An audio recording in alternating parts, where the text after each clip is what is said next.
mavi göklerin beyaz ve kızıl süsü, kız kardeşimin gelinliği, şehidimin son örtüsü, ışık ışık, dalga dalga, şanlı Türk bayrağım. Alkışlarınızla efendim. Alkışlarımız tüm Mehmetçiklerimize gelsin ve zulüm altındaki Filistinli kardeşlerimize ve Filistin bayrağına gelsin.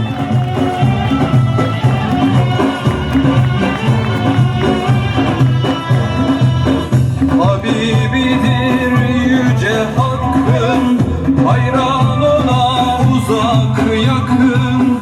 Habibidir yüce hakkın, hayranına uzak yakın.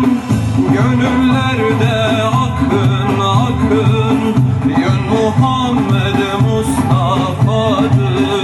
Gönüllerde akın akın,